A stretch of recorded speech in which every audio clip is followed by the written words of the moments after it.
We are Embrace the Globe 21. Yes, we are. I'm Spencer. And I'm Daniel. And look, we are checking out Geography Now, Indonesia. What? This one was requested a lot, and I do happen to have a cousin who is married into someone who was born in Indonesia. They live in Vietnam now, so I have that much reference point to Indonesia. So nothing else. So technically, you could just up and travel to Nam and be good? I could, if I wanted to. Hey! Oh, you have a... All right, cool, man. But that's not what we're talking about. We're talking about Indonesia right now. That's right. It just shocked me. So I'm here for it. Indonesia. I told you that before. I've told you that. We've been friends for a very long time. A very long time. There's so there's probably a lot of stuff that unfortunately has gone out the other ear.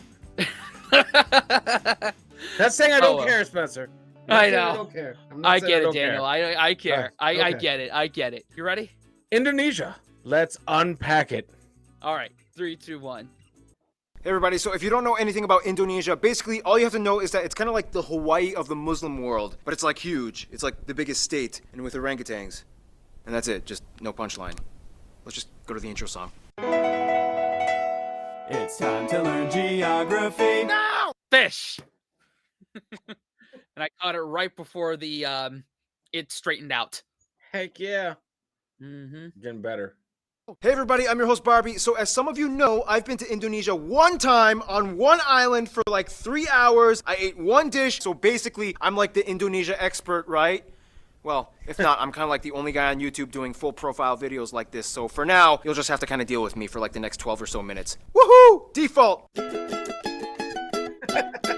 More like 15 there. Yeah. Oh well. But hey, he's right. He wasn't wrong. Mm-hmm. Yeah, technically. Alright, so again, if you don't know anything about Indonesia, it's basically like if the Middle East and South Asia had an incredibly colorful, loud, somewhat explosive set of babies. Like thousands of them. Okay, that doesn't really help. First of all, Indonesia is the world's largest archipelago nation located right where the Indian Ocean meets the Pacific Ocean on the incredibly clustered set of islands making 6 countries known commonly as Nusantara or the Malay Archipelago. Indonesian Archipelago. Sure, whatever makes you happy. Indonesia actually has land borders with 3 of these countries, East Timor, Papua New Guinea, and Malaysia, on the biggest island Borneo or Kalimantan, which is one of the world's only 2 triple split nation islands, the other one being Cyprus. Although technically if you include the UN buffer zone, it's kind of like 4 entities, but the UN isn't a country, whatever, just watch the Cyprus episode. The country is divided into 34 provinces, 5 of which have special administrative statuses, with the capital and most populous city, Jakarta, located on Java, the world's most populous island with nearly half the entire population of Indonesia in it. The largest cities after Jakarta are Surabaya and Bandung, both located on Java Island, and Medan, located on Sumatra. Jakarta Soekarno-Hatta International, Bali's Ngurah Rai International in Denpasar, and Surabaya's Juanda International. Now here's where things get a little speculative. Today, there are still arguments claimed as to exactly how many islands Indonesia has. The National Coordinating Agency for Surveying and Mapping says Indonesia has about 13,500. The National Institute of Aeronautics and Space Agency says that it has about 18,300, whereas the Indonesian government claims about 17,500. But wherever the point is, there's a lot of them. Over 8,800 have names, and over 900 of them are permanently inhabited. You would think they are the country with the most islands, but surprisingly, Finland and Canada beat them. But a lot of their islands are kind of like boop-a-doop little islands in the lakes. So does it really count? I guess. Now let's talk about the 5 special. Wow.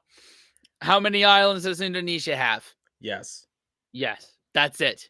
That's it. You read my mind. Yes. Like, yeah. Collect them. Yeah. That should just be the answer. I guess also throw in Finland and Canada in that. How many islands do you have? Yes. Like, pretty much. Yep. Gotcha. Yep. Mm-hmm. Special administrative provinces. They are Aceh, Yogyakarta, West Papua and Papua, and the capital Jakarta. Now, no surprise, the capital Jakarta acts as its own political entity. Lots of countries do that. But what about the others? First, Aceh. Aceh is kind of like the black sheep of Indonesia. It's the only province in which Sharia law is fully implemented. Also, they kind of have like a ton of oil, so yeah, they've kind of asserted a very independent ideology that sets them apart as autonomous from the rest of Indonesia. Then you have Yogyakarta, which is the only region that is still governed by a pre-colonial monarchy. The Sultan of Yogyakarta, who acts as as a hereditary governor. Otherwise, we get the two Papuas, which collectively used to be the province called Irian Jaya, but then in 2003 they got split into two. Basically, this is the place that has the least in common with the rest of Indonesia. It has a culture and background closer to their cousins across the border in Papua New Guinea. So then why is this part of Indonesia? Well, long story short, Indonesia was basically like, well, now that we have our full sovereignty, we get everything that the Dutch colonized. But the people of Papua were not too happy, so then Indonesia was like, all right, we'll give you a vote to stay or leave. However, we would strongly implore you to make the right decision. So they voted to stay in. A lot of people complained. There's still some current opposition, and to this day, the area has a relatively high level of autonomy, and the government kind of just leaves them alone, except for when it comes to mining for resources. Oh, and the South Maluku area also kind of has like an independence dispute thing kind of going on, but the major opponents to the Indonesian government are primarily based in the Netherlands. Then you have the strange Riau Islands, which look like they should belong to Malaysia, but they don't, even though they have a strong Malay-derived culture. Then you have the Ambalat Sea Block, which has a ton of oil that both they and Malaysia argue over. So that essentially covers most of the administrative divisions of Indonesia. Some of the most notable spots of interest in Indonesia might include the National Monument and Museum, Royal Keraton Ngayogyakarta Palace, Ratu Boko, the Magelang and chicken-shaped churches, Borobudur, disputed to be the largest Buddhist temple in the world, Maimum Palace, the Taman Sari Underground Mosque, the Equator Monument, the Pura Ulun Danu Bratan Lake Temples, yeah, try to say that 5 times fast, Pura Ulun Danu the Batan Lake, the Millennium Bridge, the Sacred Monkey Temple, the Hellmouth or Elephant Cave, the 7-story pagoda of Cebu, the smoked mummy villages of Aikim and Jiwika in Papua, or if you're lazy, you can just go to the Taman Mini Indonesia Indah Park, which kind of has like a bunch of replicas of all the famed sites in Indonesia. Oh, and keep in mind, there's Dutch colonial style buildings all over, too many ancient temples and pagodas to list, and no matter how many buildings and landmarks are built, they will never compare to what Mother Nature has done. Which brings us to... Alright, before they get to the geography there, wow, that's a beautiful country right there. That's a Lots lot. of islands. That's a lot. It's a lot of islands and a lot of disputes. I wouldn't want to keep track of all of them. I would hate to be a part of their government. Like, Mhm. what's the issue today? Spin the wheel of issues. You know? Yeah. Oh my God. Well, what Yeah. happens is you have all these little islands, all these little islands. You're spread out so much in this like chain of other islands, and you're so close to your neighbors. Like, oh man. Yeah. Oh Yeah. Jesus. And come on, oil. Yeah, Enough said. I'm surprised. Hey, I'm surprised. Once the U.S., we don't want the U.S. smelling around there at all, Mhm. at Yeah. all. So Mm-mm. keep Mm-mm. whatever you guys do on the hush hush. Yeah. Yeah. Don't tell nobody. Don't tell nobody. Don't tell a couple of white Americans that either. Definitely not. Definitely not. Mm-mm. Indonesia's land is like that one ex we all had back in our 20s that we trusted a stupid friend to hook us up with. Super attractive, but almost killed you a few times. Indonesia lies on what is labeled as the prehistoric continental shelf known as Sundaland, which during the Ice Age times pretty much connected all of the islands together before the Wallace Line until the ice melted and filled in the gaps. Now this is where things get incredibly messed up. Not only is Indonesia right in the worst part of the Ring of Fire, but the country is basically smashed between 3 converging major continental plates. The Eurasian, the Pacific, and the Australian plates, with dozens of minor plates and rifts like the Sunda, Timor, Banda, Molucca, and so on. This in return gives Indonesia over 400 volcanoes, disputably more than any in the world, with over 150 active ones, making it the most volcanically active country in the world as well. This means on a daily basis, Indonesia experiences on average about 4 earthquakes a day, ranging anywhere between the small, timid 3 to a noticeable 6 on the Richter scale. And you never know where or when they will happen. Impressive. Nonetheless, Oh my God. That would freak me out, man. Having earthquakes almost every single day. I mean, my God, dude, I would be shitting my pants, man. I would have to walk around in a fucking diaper. Yeah. Yeah, that many volcanoes, that many earthquakes. Oh my God, I would just be like, is this it? Is this the one? Is this the one? Like every time. I don't know, man. That's nuts. That's crazy. Yeah.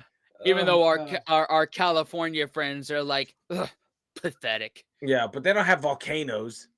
Right. God. It's Washington State that has one, and Yellowstone. Yes. Or is that a volcano? Or is that a geyser? It's a super volcano. A super volcano. Okay, yeah, that's what I thought. Yeah. We only need one here in this country. That's the one to take them all out. Yeah. The biggest fucking super volcano. Yeah, that goes. Yeah. Adios, world. Yeah, pretty much. Pretty much. Even though we'll pretty much do that to ourselves in the next couple of years, probably. Yeah, well, it's nothing to destroy if we destroy it first. Brilliant. Yeah. Brilliant. 800 Big IQ thought. brain moves. Natural disasters can't wipe us out if we wipe us out first. Man, you have my vote. Oh my god. Hell yeah. Volcanoes can be a good thing, especially when concentrated close to the equator, as the warmer, humid climate allows moisture and minerals to coalesce, creating some of the most fertile land on the planet. This is why places like Hawaii and Iceland are so radically different despite both being volcanic islands. In the end, Indonesia got blessed with a flourishing abundance of flora and fauna, the second highest concentration in the world after Brazil, many of which being endemic species like the Rafflesia arnoldi and the Titan arum, the largest flowers in the world, which each smell like rotting corpses. And at over 180, they also have the highest concentration of mammals out of anywhere in the world. Nonetheless, the national animal is actually a reptile, the largest in the world at 3 meters long, the famous Komodo dragon, which you can find a bunch of on Komodo Island, which is where they get their name from, and they can kill people. Just a heads up. And the surprisingly not national animal, even though everybody knows and loves them, the only great ape in Asia, orangutans, are only found on this archipelago as well. By the way, they look docile and quiet, but orangutans can rip off your arm if you anger them. So don't. Otherwise, the largest mountain, Puncak Jaya, is located in the east in Papua. The longest river, the Kapuas, flows on Kalimantan, or Borneo Island, starting in the east, emptying into the South China Sea. The largest lake, as well as the largest volcanic lake in the world, Lake Toba, can be found on Sumatra. This is also the site of the largest speculated volcanic explosive eruption on Earth that essentially created a worldwide volcanic winter. The eruption was so big that you can literally observe ashes from the explosion that went as far as Malawi in East Africa. Remember, guys, Mother Nature is beautiful, but if she wants, she can kill you. Close to Puncak Jaya is Grasberg, the largest gold and copper mine in the world. And on Mount Ijen on Java, which spews out blue lava, all over you can find intrepid sulfur miners that literally go into the base of the volcanic craters, risking health just to get raw sulfur ores. Otherwise, you have other anomalies like the Sidorajo mud volcanoes, the three-colored lake Kelimutu in Flores, and the Kakaban Island jellyfish lake. Too many strange places. To this day, Indonesia is the #1 producer of palm oil, cloves, cinnamon, nutmeg, coconut, and vanilla. Some national dishes might include things like rendang, satay, or satay, gado-gado, lontong, ketupat, papeda, ikan bakar, pempek, tumpeng, lemang, and the national dish nasi goreng, which basically just means fried rice, which has no exact recipe. You can mix it up and kind of do whatever you want to it. Oh, and keep in mind, Malaysia might argue that some of these dishes belong to them, but that's a whole other story tied in with history and culture. We got time. Why not talk about it? When they're so close together, like, I guess disputes will happen in Yeah, terms of food and other things too. 100%. That's what happens. That's what happens when you don't take over the whole thing, right? Yeah. Yeah. It's like you split it. Sounds good on paper. Like, Mm-mm. mm, Mm-mm. mm. Yeah. Whew. And thought Australia had some killer animals, but you throw in the Komodo dragon and the orangutan. Yeah, Yeah. it's nuts, Mhm. man. They Yeah. have to be. Those great apes have to be protected, right? The orangutans, they Hey, have to be. I wouldn't Right. be surprised. Hmm. Now, there's a lot of curious mysteries when it comes to Indonesia's people. Like, how did they become predominantly Muslim? Or what's the whole deal with them in Malaysia? Or wait, this guy is considered an Indonesian? What? First of all, the country has about 263 million people, making it the 4th most populous country in the world, with the largest population of Oh wait, they're number 4. They're number 4 in terms of population. And That's is that overall? yeah, overall apparently. That's what Barbie's saying right here. So I've noticed it's like number 1's China, number 2 is India, number 3 is United States. So number 4 is Indonesia. Indonesia? No. What Ooh. about? You already said India, right? Yeah, I said India. Okay. They're number 2. What? Let me run that back. 263 million people, making it the 4th most populous country in the world, with the Wow.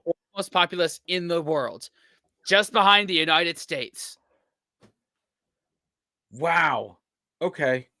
Wow. I really don't know nothing, which is not saying a lot, but you know, goodness. Now we right. know. Now we Now know. we know.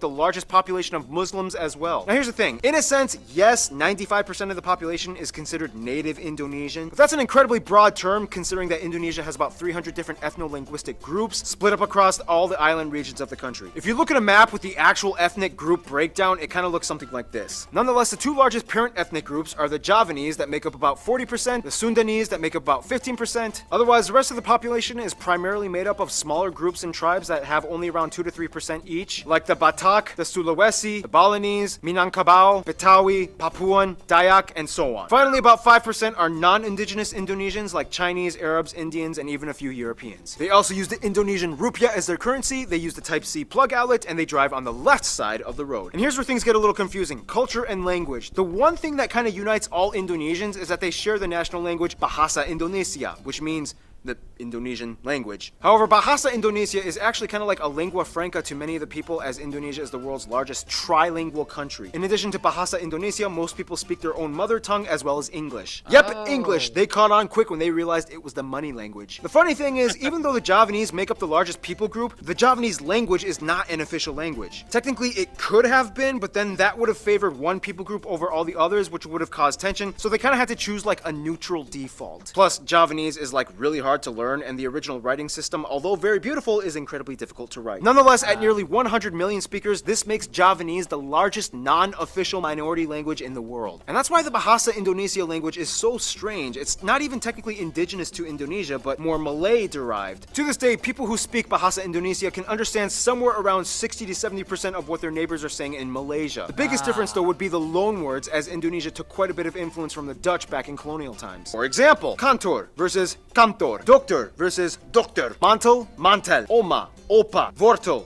wortel. Speaking of the Dutch, quick history lesson. Hindu kingdoms, Buddhist kingdoms, Islamic kingdoms. The Portuguese come in quickly, but then the Dutch flock in. Japan comes in for a couple of years and decimates a huge chunk of the population. Independence, Republic, the Suharto years. Controversial incidents and fights with ethnic Chinese, Timorese, and Papuan peoples. Suharto falls, Reformation period begins, and here we are today. In Indonesia, all citizens are required to register under one of 6 recognized religion categories: Islam, Protestant, Catholic, Hindu, Buddhist, and Confucianism. If you don't identify with either, then sorry. Prior to Islam entering around the 13th century, Indonesia was actually primarily Hindu and Buddhist. It's disputed on how exactly Indonesia became prevalently Muslim. Some people will say that it's because of the Arab traders that came by in the early first millennium. Others will say that maybe it had to do with the Malacca Sultanate conquest that fought against the Hindu and Buddhist kingdoms. And the truth is, both might be right. Inevitably, Bali became like the last sort of haven for whatever Hindus were left. The eastern Nusa Tenggara region and the Papuas remained predominantly Christian, as the Dutch and Portuguese shared the gospel. Islamic culture in Indonesia is a little different from what it looks like in the Middle East. For one, most mosques don't have the typical dome structure, and actually many of them resemble Hindu temples, like the Demak Great Mosque. When a family member dies, their relatives might often come together and pray for a whole week, and then again on the 40th day, and then on the year anniversary, and then on the 500th day, and so on. Also, the night before Eid al-Fitr, the youth might gather and go around neighborhoods reciting the takbir. Those are some things you don't really typically find in the Middle East. Clothing modesty customs are pretty loose. Not all Muslim women wear hijabs, however, the ones that do might also complement it with Western clothing, like branded t-shirts with skin-tight sleeves and jeans. When I was in Indonesia, I saw a hijab-wearing woman with short sleeves and capri pants exposing her calves. I was like, can they do that? Now, in terms of culture, again, it depends on where you are, and many indigenous peoples still follow ancient traditions. Everything from the Minangkabau candle dance, to the gamelan players of Yogyakarta, Wayang Javanese shadow puppetry, Balinese festivals, Sumatran pencak silat martial art tournaments, Kenya motif paintings of the Kalimantan tribes, the deadly pasola game played by Sumba peoples, Karbeng cow racing on Madura Island, the strange burial traditions of the Toraja people, and everywhere you can find those pointy longhouses. Otherwise, some notable people of Indonesian descent might include people like the first president Sukarno, Gada Maja, R.A. Kartini, B.J. Habibie, Iko Uwais, Yayan Nuruhian, Sesep Arif Rahman, Agnes Monica, Iwan Fals, Anggun, Megawati Sukarno Putri, the Hartono brothers, and YouTubers Brian Emanuel and Raditya Dika. Now, it's so hard to cover Indonesia's culture because there's so many different people groups, each with their own cultures. It's insanely colorful and rich. I wish we could cover more, but we gotta move on to some diplomatics, shall we? Yeah, that's a lot right there. Wow. They're very culturally Diverse. diverse. Like, you could spend a millennia. Yeah. Like, this could have easily been like an hour-long episode just trying to cover each and every one of them. But I guess this was still in the era where Barbs was on his own, because I haven't seen, any Anyone other else? anyone else That's in here. that's crazy. I said off air, like, I don't know what to think going into this because I really don't know anything about Indonesia. Yeah. Honestly, I don't know anything about it, and this is blowing my mind. How Yeah. like it is a tapestry of culture. Like it is a what is it called? A Melting pot. mosaic. Yeah, pretty much, man. I'm just like, whoa. Yeah. How do Yeah. you keep it together? Good Holy question. crap. Good question. It is a melting pot if I ever saw one. I thought the United States was a melting Yeah, pot. not like This that, takes man. the cake Yeah, man. right there. That's every lottie dottie. Everybody is Yeah. there. Yeah. Yeah. The Goodness. religious diversity, that's what stood out to me, and that how you have to declare one. That's What if you're crazy. not religious? Yeah. Well, no, you got to. It's not even an option. Yeah, you're SOL and JWF. Google Yep. those. Yep. The only thing I recognized from any of that was satay, chicken satay. That's a I've dish that I've had multiple times. really. Oh, Yeah, okay. Cool. yeah, it's basically meat on a stick. Oh, You, okay. you you Cool. grill it and it's good. Halfway with peanut sauce. Okay. Cool. I didn't even know that. I just recognized chicken. I was like, I'm there. Yeah. So I'm here for it. But all right. Oh yeah. Cool. Let's see who they're friends with. Whew. Okay, so Indonesia is basically like the kingpin of Southeast Asia with the largest population and economy, as well as being a member of the G20. Therefore, they know how to manage relations. First of all, the rest of the Muslim nations in the Middle East generally get along with Indonesia as they see them as kind of like their strange Asian cousins. Indonesians make up the largest group of pilgrims for the Hajj in Mecca. However, there has been some controversy with Saudi Arabia in regards to migrant worker abuse and death sentences. Since then, Indonesia dramatically decreased its expat programs. The US, the Netherlands, and Australia are kind of like their biggest non-Asian supporters. In addition to trade and business, the US played a huge role in Indonesia's independence, and they worked closely during Cold War times. The Netherlands still holds close ties to Indonesia despite post-colonial bitterness. Plus, tons of Indonesians live in the Netherlands. To this day, they have the second largest population of Indonesians outside of Indonesia after Malaysia at nearly 2 million. Oh, wow. Australia gives some of the most aid to Indonesia, especially after catastrophe incidents. And even though there are some controversies involving immigration and attacks on Australians abroad, they still share close ties generally. Now, Indonesia and Malaysia are kind of like the Colombia and Venezuela of Southeast Asia. They're like the twins separated at birth and have a strange love-hate relationship. Malays accuse Indonesians of stealing their culture and language. Indonesians accuse them of not being grateful for all their help during war times. But when they actually meet up as people, it's like they're totally brothers. Nonetheless, most Indonesians I talk to have said Japan is probably their best friend, which is funny because Japan kind of really messed things up during World War II. Nonetheless, they've moved on, and today Japan makes up the largest export partner. Tourists flock in year-round, and the two have been building each other up for over half a century. Nice. In conclusion, Indonesia's people are very much like their islands, numerous with lush, colorful, strange diversity. Sometimes a cyclone, earthquake, or volcano of controversy erupts, but at the end of the day, they still flourish together as one. Stay tuned, Iran is coming up next. All right. Wow. Very nice. Very nice. That's one we're gonna have to watch over a couple times, and gonna rely on the comment section in this one a lot to steer us in terms of Indonesia and what to check out from them. That's so diverse, man. That blows my mind. Yeah. I just like every culture, every difference. It's just wow. That's crazy. I don't think we've seen a more diverse pie chart, pie graph on Yeah. this channel so far. What's all in that pie graph? Yes. Pretty much. Mhm. You could tell that even though this was one of his starting to go to one of his longer type of videos, it didn't even scratch the surface. All that's the surface level stuff, and that's why we start with this, is to get a crash course and figure out, just get surface level stuff, and Yep. let the comments just Guide steer us. us in the direction of Yep. checking out more. And that's really what it is. Like, the more comments that come in a individual country, the more content that we check out from them. That's how it goes. Case in point, Australia, Germany, and the Philippines. Those are the ones that have come out. And Yeah. I even throw Sweden in there too. I would Those- say that too. They've come out. Sweden's come They've- out too. So Indonesia, that's your challenge. Now is to now come the out. ball is in your court. Exactly. Steer Yeah. us. Yes. We welcome please. it. And either way, thank y'all for watching, and somewhere around to subscribe, watch another video. Consider supporting our other channels, all linked down below. I have a original music channel and a food channel. Daniel has a music reaction channel and a kids stories channel, all linked down in the description. After that, what should they do, Dan? Unplug and go travel. Exactly. We'll see you next time. Later. Fellas, we could be that mistake. Let's do this.